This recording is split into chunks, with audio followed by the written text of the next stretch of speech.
The Book of Genesis, chapter 38. And it came to pass at that time that Judah went down from his brethren and turned in to a certain Adullamite, whose name was Hira. And Judah saw there a daughter of a certain Canaanite, whose name was Shua. And he took her, and went in unto her. And she conceived, and bare a son, and he called his name Er. And she conceived again, and bare a son, and she called his name Onan. And she yet again conceived, and bare a son, and called his name Shelah. And he was at Chezib when she bare him. And Judah took a wife for Er his firstborn, whose name was Tamar. And Er, Judah's firstborn, was wicked in the sight of the Lord, and the Lord slew him. And Judah said unto Onan, Go in unto thy brother's wife, and marry her, and raise up seed to thy brother. And Onan knew that the seed should not be his. And it came to pass, when he went in unto his brother's wife, that he spilled it on the ground, lest that he should give seed to his brother. And the thing which he did displeased the Lord, wherefore he slew him also. Then said Judah to Tamar his daughter-in-law, Remain a widow at thy father's house, till Shelah my son be grown. For he said, Lest peradventure he die also, as his brethren did. And Tamar went and dwelt in her father's house. And in process of time the daughter of Shua Judah's wife died. And Judah was comforted, and went up unto his sheep shearers to Timnath, he and his friend Hira the Adullamite. And it was told Tamar, saying, Behold, thy father-in-law goeth up to Timnath to shear his sheep. And she put her widow's garments off from her, and covered her with a veil, and wrapped herself, and sat in an open place, which is by the way to Timnath. For she saw that Shelah was grown, and she was not given unto him to wife. When Judah saw her, he thought her to be an harlot, because she had covered her face. And he turned unto her by the way, and said, Go to, I pray thee, let me come in unto thee. For he knew not that she was his daughter-in-law. And she said, What wilt thou give me, that thou mayest come in unto me? And he said, I will send thee a kid from the flock. And she said, Wilt thou give me a pledge till thou send it? And he said, What pledge shall I give thee? And she said, Thy signet, and thy bracelets, and thy staff that is in thine hand. And he gave it her, and came in unto her, and she conceived by him. And she arose, and went away, and laid by her veil from her, and put on the garments of her widowhood.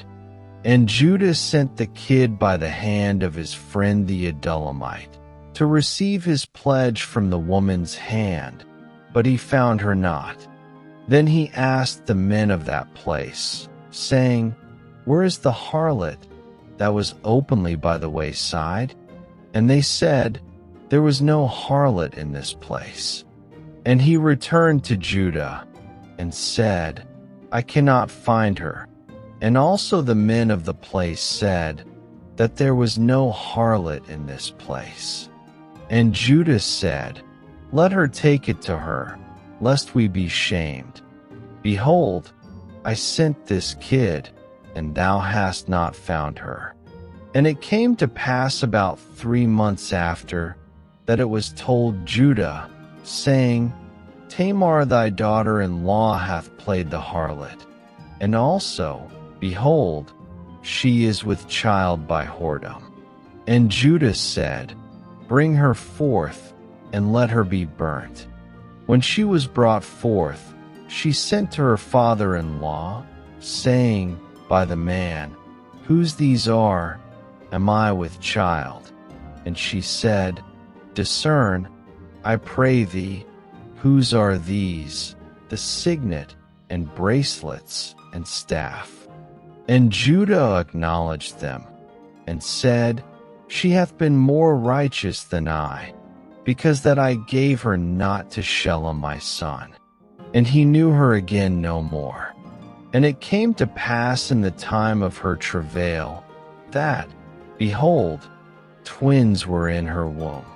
And it came to pass, when she travailed, that the one put out his hand, and the midwife took and bound upon his hand a scarlet thread, saying, This came out first. And it came to pass, as he drew back his hand, that, behold, his brother came out. And she said, How hast thou broken forth? This breach be upon thee.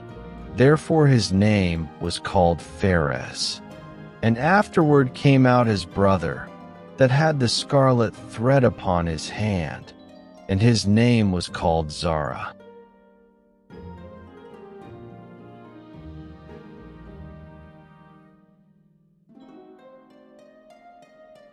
Chapter 39. And Joseph was brought down to Egypt, and Potiphar, an officer of Pharaoh, captain of the guard, an Egyptian, bought him of the hands of the Ishmaelites, which had brought him down thither. And the Lord was with Joseph, and he was a prosperous man, and he was in the house of his master the Egyptian. And his master saw that the Lord was with him, and that the Lord made all that he did to prosper in his hand. And Joseph found grace in his sight, and he served him, and he made him overseer over his house, and all that he had he put into his hand. And it came to pass from the time that he had made him overseer in his house, and over all that he had, that the Lord blessed the Egyptian's house for Joseph's sake, and the blessing of the Lord was upon all that he had in the house and in the field. And he left all that he had in Joseph's hand, and he knew not aught he had, save the bread which he did eat. And Joseph was a goodly person and well favored. And it came to pass after these things, that his master's wife cast her eyes upon Joseph, and she said, Lie with me. But he refused, and said unto his master's wife, Behold, my master wotteth not what is with me in the house, and he hath committed all that he hath to my hand. There is none greater in this house than I, neither hath he kept back anything from me but thee, because thou art his wife. How then can I do this great wickedness, and sin against God? And it came to pass, as she spake to Joseph day by day, that he hearkened not unto her, to lie by her, or to be with her. And it came to pass about this time, that Joseph went into the house to do his business, and there was none of the men of the house there within. And she caught him by his garment, saying, Lie with me.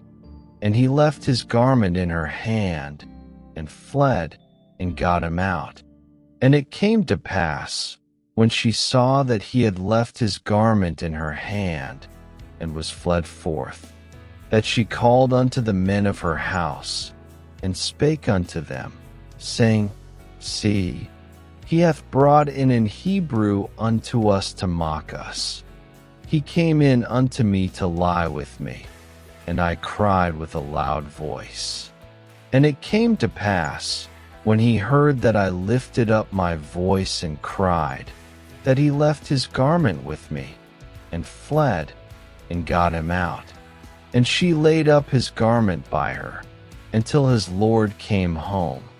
And she spake unto him according to these words, saying, The Hebrew servant, which thou hast brought unto us, came in unto me to mock me. And it came to pass, as I lifted up my voice and cried, that he left his garment with me and fled out.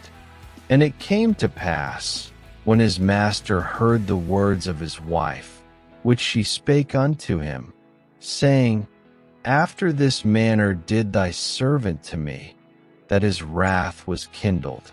And Joseph's master took him, and put him into the prison, a place where the king's prisoners were bound, and he was there in the prison.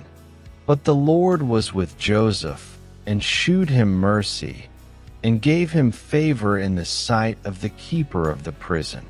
And the keeper of the prison committed to Joseph's hand all the prisoners that were in the prison, and whatsoever they did there, he was the doer of it.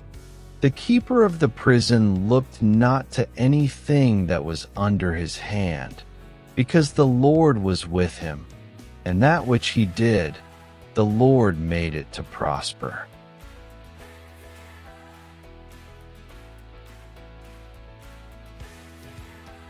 Chapter 40. And it came to pass after these things, that the butler of the king of Egypt and his baker had offended their lord the king of Egypt. And Pharaoh was wroth against 2 of his officers, against the chief of the butlers, and against the chief of the bakers. And he put them in ward in the house of the captain of the guard, into the prison, the place where Joseph was bound.